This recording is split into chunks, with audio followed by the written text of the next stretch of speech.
Dawn breaks over the West Philippine Sea. The sky glows orange and pink, but on the water, tension is heavy. Filipino Navy sailors stand firm on the deck, watching the horizon.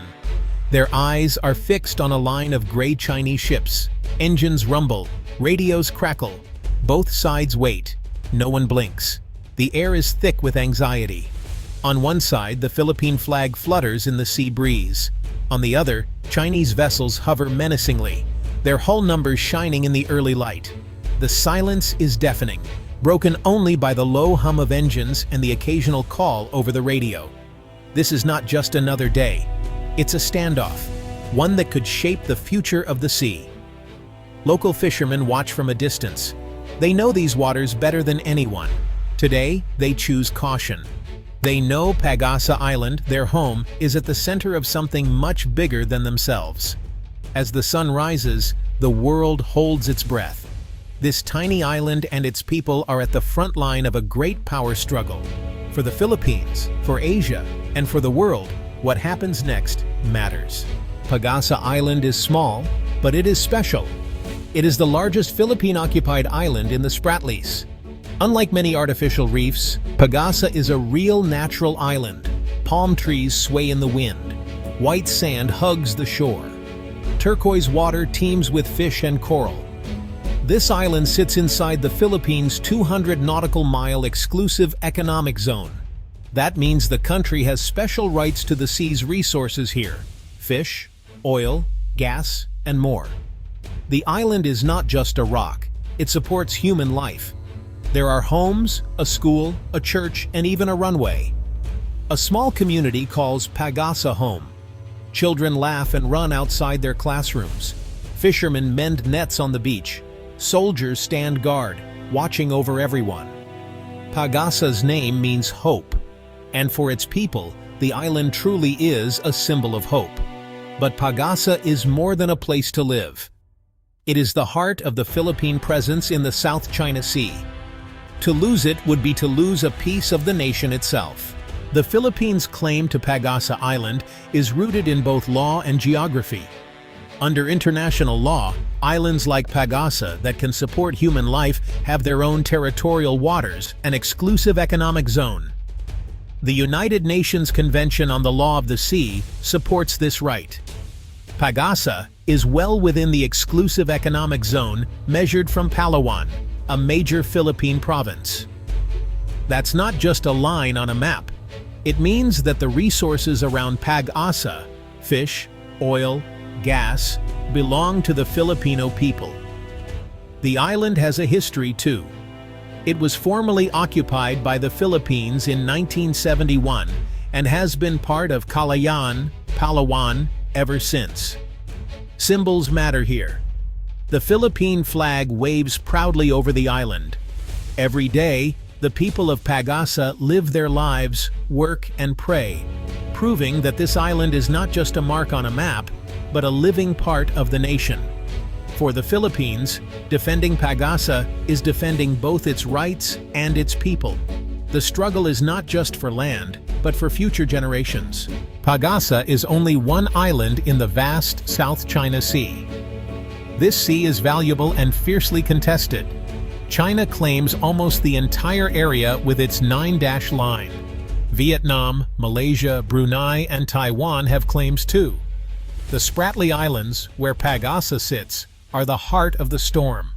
Why does everyone want a piece of the sea? It's about resources, rich fishing grounds, oil, gas, and the world's busiest shipping lanes. Control means power. That's why nations build outposts, send patrols, and hold military drills here. Pag-asa is surrounded by these competing claims. Nearby islands have been turned into military fortresses. Runways, radars, and missiles rise where reefs once stood. For the people of Pag-asa, every day is a reminder that they live in a flashpoint. But the fight is not just about lines on a map. It is about who will shape the future of the region and who will protect the rules that keep the peace. In 2016, the world's attention turned to a courtroom in The Hague. The Philippines brought a case against China to an international tribunal. The question was, Who really has the right to the sea and its islands? The answer, honestly, shook the world. The tribunal ruled that China's so-called 9-line claim had no legal basis. It also said that many features China occupied, like reefs and rocks, could not generate wide maritime zones. Most importantly, the ruling confirmed that Pag-asa Island and its waters are well within the Philippine Exclusive Economic Zone. China rejected the ruling, but for the Philippines, the decision was a victory for international law. It gave the country a powerful legal tool to defend its rights. The world watched closely. Could law stand up to power? The answer, for now, is, well, complicated. The ruling is clear, but enforcing it, especially with powerful neighbors, remains a daily challenge. Life on Pag-asa Island is hard but full of hope. The island is tiny. Just a few dozen families live here. There is a school where children learn about the world and about their home's special place in it. Every Sunday, the community gathers in the small church to pray for peace. Fishermen leave before dawn to cast their nets. They bring back the day's catch, enough to share with neighbors. Soldiers patrol the island, protecting everyone. They play basketball with the children and help repair homes after storms. Supplies arrive by boat or plane, depending on the weather. When storms come, everyone works together to keep the island safe. There is pride in every sunrise and every flag-raising ceremony. Pag-asa's people know they live on the front line, but they would not choose to live anywhere else. Every day, the community proves that hope can survive, even on the edge of the unknown. Pag-asa's fate is shaped by more than just the people who live there. The world's giants, China and the United States, are watching closely. Chinese ships often circle the waters, their presence a constant reminder of the dispute. Sometimes their Coast Guard vessels block supply boats or shadow local fishermen. America, too, has an interest. U.S. Navy ships patrol nearby seas, showing support for freedom of navigation. They do not take sides in the territorial claims, but they want the sea to stay open for all. For the Philippines, this is a delicate balance. Manila needs to stand firm, but also avoid open conflict. Diplomacy is constant. Talks are held, warnings given, and support promised. But at sea, it's the sailors, fishermen, and islanders who feel the pressure every day. Their actions can spark headlines or help keep the peace. Pag-asa is small, but in the eyes of the world, it is a stage where history could be made. In recent years, the Philippines has invested in Pag-asa like never before. The airstrip has been repaired, making it easier to bring in supplies and help. New homes have been built for families and soldiers. A solar power plant now brings electricity to the island, brightening homes and lives. Communication towers connect Pag-asa to the rest of the country. Freshwater systems provide clean drinking water. Roads have been paved, and new boats help bring in food and medicine. These changes may seem small, but to the islanders, they are life-changing. The government's message is clear. Pag-asa is here to stay. Every improvement is a statement that the Philippines will not abandon its island. It is a promise to the people who live here and to the world. Pag-asa is growing stronger. With each step forward, hope takes deeper root.